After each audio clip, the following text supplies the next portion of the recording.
চাচা কাঁঠাল কত করে? 20, 30, 40, 50। আরে না চাচা, আসলে কাঁঠাল খাই না তো।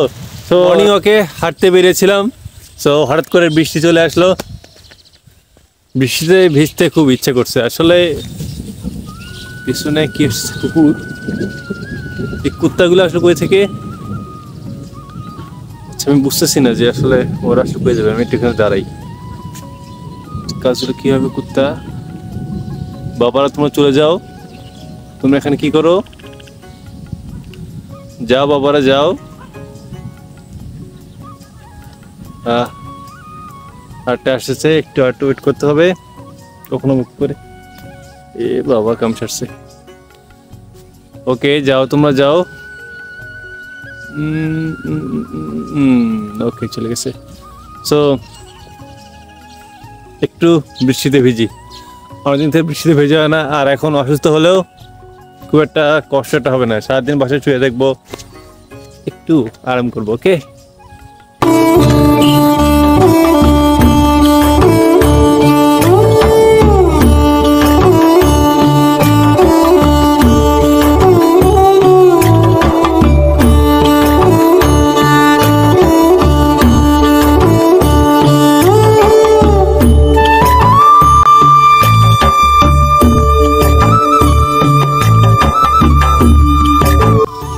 আমি এখন যে রাস্তা দিয়ে চলাচল করছি, এই রাস্তাটাকে বলে কদমতলী বাঁধ। অর্থাৎ এটা একটা বাঁধ।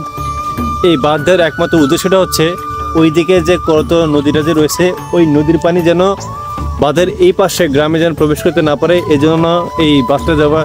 এই বাঁধটাকে ছোটোখাটো মনে হলেও এই বাঁধটা কিন্তু বিশাল বিশাল বড়, প্রায় 100 কিলোমিটার ক্রস করছে এই বাঁধটা। এবং এই বাঁধটা অনেক গ্রামকে সংযুক্ত করছে। যত এখন বর্ষাকালে পানি যত বাড়বে, পানি তত এই পাশ থেকে, বাঁধের এই পাশ থেকে এই পাশে যাওয়ার প্রবণতা বেড়ে যাবে। এই জন্য বাঁধটা দেওয়ার মূল উদ্দেশ্য হচ্ছে এটাই। তো এই রাস্তাটা এখন একটু খারাপ হয়ে গেছে এই জন্য, কারণ এই বাঁধ দিয়ে এখন ভারী যানবাহন বেশি চলাফেরা করতেছে, যার ফলে এটা রাস্তাটা অনেকটা প্রায় নষ্ট হয়ে যাওয়ার উপক্রম। তবে কর্তৃপক্ষ যেহেতু যথাযথ ব্যবস্থা এখন পর্যন্ত নেয়নি, তো বলা যাচ্ছে না যে আসলে ভবিষ্যতে এটার অবস্থা কতটা কেমন হবে।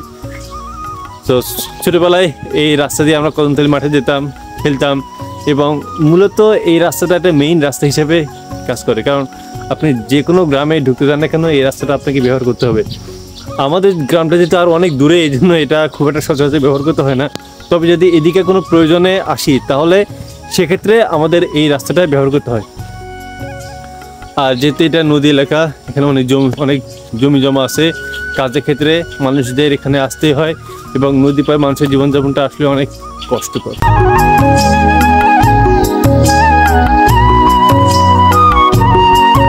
চাচা কাঁঠাল কত করে? 20, 30, 40, 50। আরে না চাচা, আসলে কাঁঠাল খাই না তো। তো রাস্তা দিয়ে বাসা যেতে চাচ্ছিলাম, হঠাৎ করে দেখলাম যে চাচারা কাঁঠাল নিয়ে বসে আছে।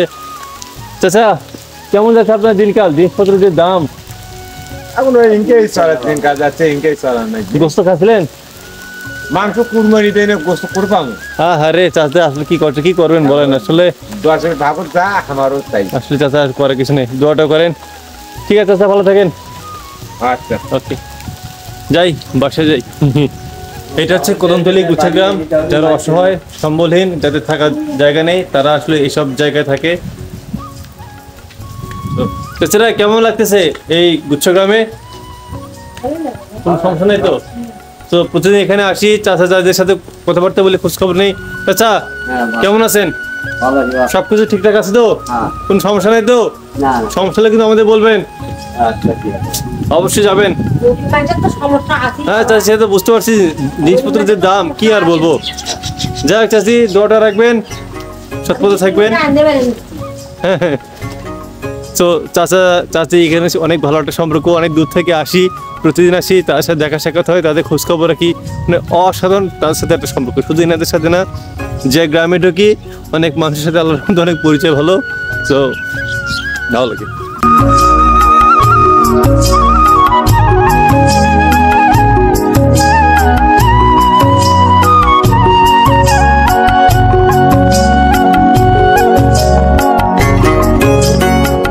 এই যে দেখতে পাচ্ছেন এটা হচ্ছে কদমতলী মাঠ। এই মাঠে আমরা ছোটবেলায় খেলাধুলার জন্য আসতাম এবং এখন খুব একটা আসা হয় না। এখন এগুলো গ্রামের সাধারণ মানুষের জন্য বিভিন্ন ফসল যে মারার জন্য, যে যেমন ধান কাটা এবং ভুট্টা শুকানো ইত্যাদি বিভিন্ন কাজে এই মাঠটা ব্যবহার করা হয়। তারপরেও যদি কিছু পোলাপান আসে তারা একটু খেলাধুলার জন্য আসে। তো চাচা কেমন আছেন? ভালো আছি। চাচা সব কিছু ঠিকঠাক তো? হ্যাঁ ঠিকঠাক আছে। কোনো সমস্যা নেই তো? না। জিনিসপত্রের যে দাম ঠিক মতো চলতে পারেন? হ্যাঁ হ্যাঁ। আর চাচা একটু দোয়াটা রাখবেন। আমি আসি মন্ডল ভাই থেকে। আচ্ছা ঠিক আছে। আলু মাস্টারের ভাস্তা। আচ্ছা ঠিক আছে চাচা, থাকেন। আচ্ছা। চাচা আপনাদের গ্রামটা অনেক সুন্দর, বুঝছেন? হ্যাঁ। কত দূর থেকে আসি সেই বলেন। এই পিচ্ছিরা, তোমাদের কি খবর? এই তোমার পড়াশোনা করো না? পরে। পড়াশোনা করবা, বুঝছো? পড়াশোনা একদম থেমে রাখবো না। এই চাচা ঠিক মতো পড়াশোনা করাবেন এতে, বুঝছেন? পরে তো। হ্যাঁ, পড়াশোনা নিয়মিত স্কুলে যাবা, পড়াশোনা করবা, শুধু জ্ঞানই দেয় এদের। আচ্ছা, তো দেখতে পাচ্ছি এটা হচ্ছে পুরোটা আমাদের কদমতলী মাঠ।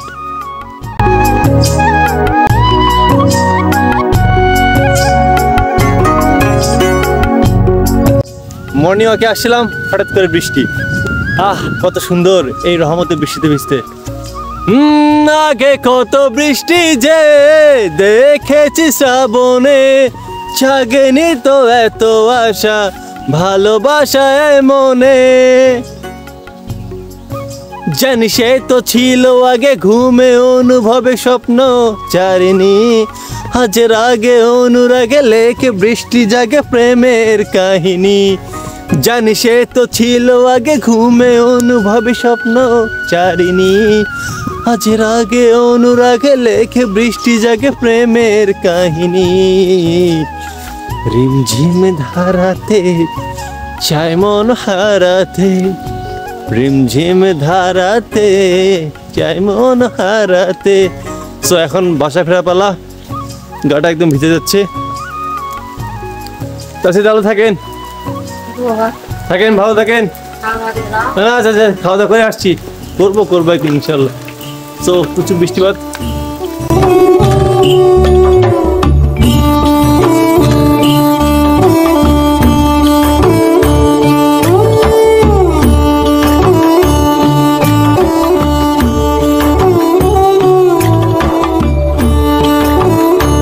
সো এই যে আমার পেছনে যেটা দেখতে পাচ্ছেন এটা হচ্ছে করতোয়া নদী। দেখেন নদীর পানি কতটা বেড়ে গেছে। কয়েকদিন আগে আমি একদম ওই যে আপনি দেখছেন যে ল্যাম্প পোস্টগুলো যে দেখতে পাচ্ছেন, ওখানে গিয়ে আমি ভিডিও করতাম, ছবি তুলতাম। আজকে দেখেন কয়েকদিনের মধ্যে কত পানি বেড়ে গেছে। ওয়াও, এত সুন্দর লাগছে। কিন্তু সমস্যাটা হচ্ছে আসলে যাওয়া আসা করতে অনেক সমস্যায় দেখতে পাচ্ছেন। অনেক অনেক অনেক সুন্দর লাগছে। এই যে পিচ্ছেরাও আসছে, এরা তোমরা কি নদী দেখার জন্য আসছো? এই যে এরাও নদী দেখার জন্য আসে। ওয়াও, কত সুন্দর একটা অনুভূতি। কিন্তু খুব খারাপ লাগছে এই জন্য, এই যে নদী পাড়ে এলাকার মানুষেরা তাদের অনেক মানে একটা কষ্টের সম্মুখীন হবে। এই যে দেখতে পাচ্ছেন ভুট্টা জমিগুলো কিছুদিন পর ডুবে যাবে। এখন তাদের ফলনের অবস্থা খুবই খারাপ হবে। যে আল্লাহ তাআলা তাদেরকে রহমত দান করুক, যেন নদী পানি যেন তাড়াতাড়িটা কমে যায়। আর তবুও আসলে বর্ষা প্রত্যেকটা কালেরই একটা উপকারিতা থাকে, অপকারিতা থাকে। সো বর্ষাকাল যেহেতু এটা একটা আশীর্বাদের জিনিস, আবার অভিশাপও বলা যায়। তবে দিন শেষে ভালো মন্দ নিয়েই তো আমাদের সব কিছু নিয়ে থাকতে হবে। সো যতটা সম্ভব আমাদেরকে এই বিষয়ে সতর্কতা অবলম্বন করতে হবে। এই দেখতে পাচ্ছেন কত সুন্দর, সুন্দর না? ওয়াও।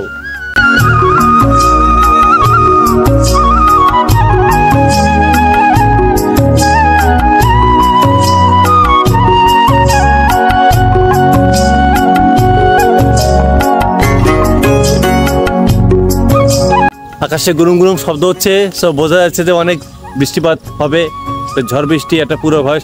সো আমি এখন যদি বাসায় না যাই, তাহলে দেখা যাবে কি যে আমাকে এখানে সন্ধ্যা পর্যন্ত বসে থাকতে হবে, যে বৃষ্টি হওয়ার সম্ভাবনা দেখতেছি। সো আমি এখন বাসায় যাব, গাটাও ভিজে গেছে। আবার যদি অসুস্থ হয়ে যায় তাহলে তো এত সুন্দর ভিডিও করতে পারবো না। সো আমি এখন বাসায় যাচ্ছি। আপনারা ভালো থাকেন, সুস্থ থাকেন। আবার দেখা হবে নতুন কোনো ভিডিওতে। All the best.